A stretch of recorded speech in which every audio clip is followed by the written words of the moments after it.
When I played the Crew Motorfest beta on my Series S, it ran at 60 FPS. Yeah, 60 frames per second. You see, there is no graphic mode selector on the Series S, there's just the one default. On the other hand, the Series X and PS5 do get the 30 FPS resolution mode and a 60 FPS performance mode. So 60 FPS default on the Series S. Pretty cool, right? Well, that was the beta. The final game, it's not 60 FPS. It's locked to 30 FPS. So the default on the Series S is the fidelity or resolution mode. Now I shouldn't even say locked because it's not even a lock 30. There's frame pacing issues, there's screen tearing, and overall the game just feels sluggish. I get that they wanted to make the game look its best, and yeah, the game looks amazing visually on the Series S, but there's a large crowd that demands 60 FPS when it comes to racing games, and that crowd is going to be disappointed. After all, Forza Horizon 5 on the Series S does have 1080p and 60 FPS performance mode, and that's the bar Crew Motorfest is gonna be measured against because those two games have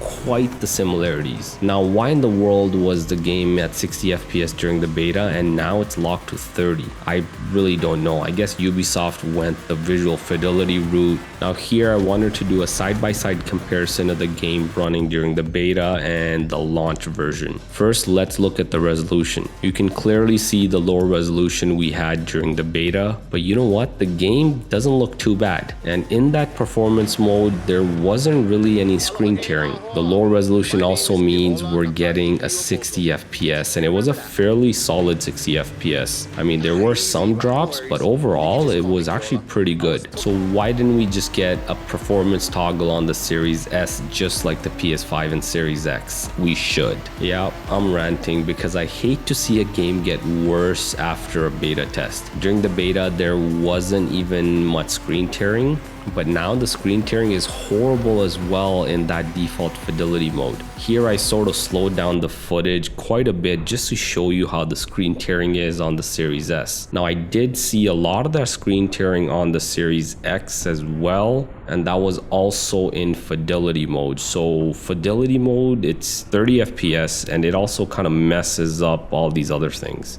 Beyond the performance though, this is a good game. I love the graphics, I love the gameplay, I love the setting of Hawaii, I love the progression system, I love the crossplay, and I do love the always online multiplayer aspect to some extent as well. So it's a shame that those hoping for 60 FPS on their Series S aren't getting it. Anyways, here's some more gameplay of the Crew Motorfest on the Xbox Series S. It'll give you a good sample size of how the game plays on Microsoft's tiny box. Another JDM gem. You're welcome.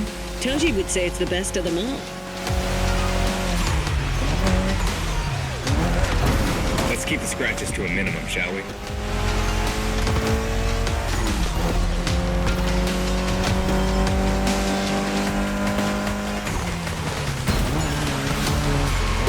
Impressive. These guys are the real deal. Their philosophy that cars are for everyone, combined with their electric energy, makes their content stand out like, I quote, a buff horse in a pasture of ponies.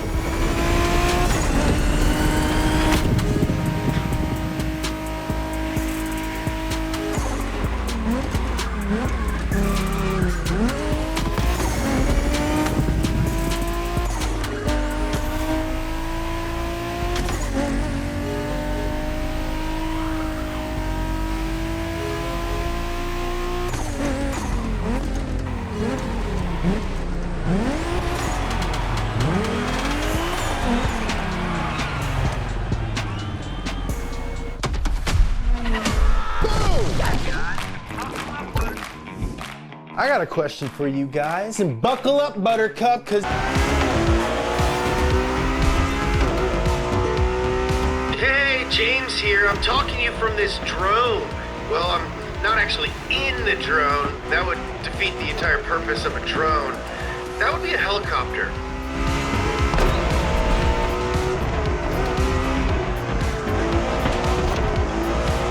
It will follow you the whole time and take some awesome shots for our videos. Not in a weird way. Anyway, have fun.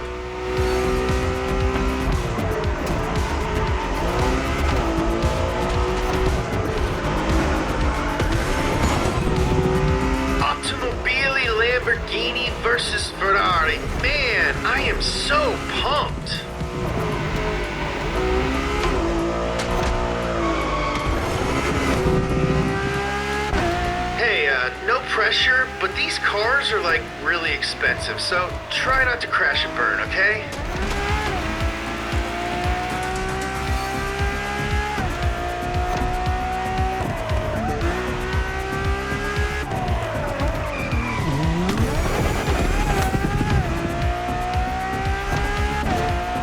Give me the gravy, Grandma! And the winner is Ferrari. Plus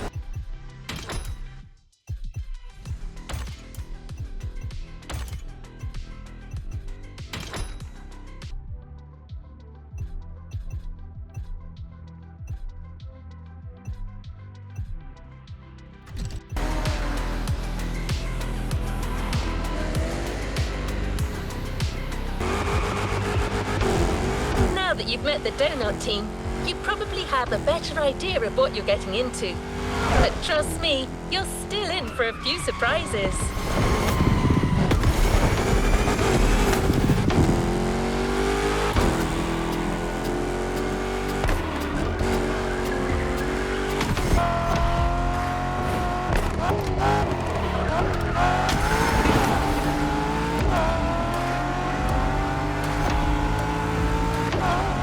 time to flex that car's muscle. I'm flexing right now, you just can't see it.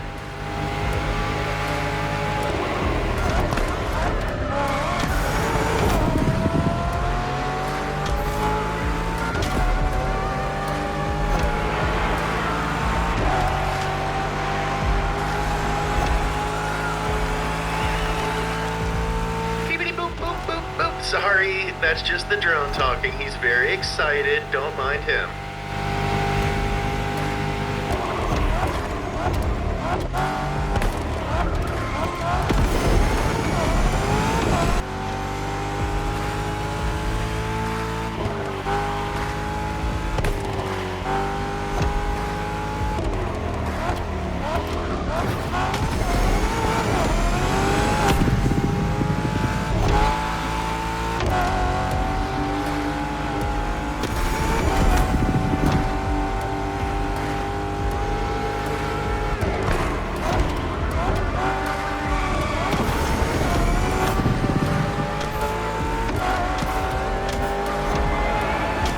Home stretch, dude. Hammer down.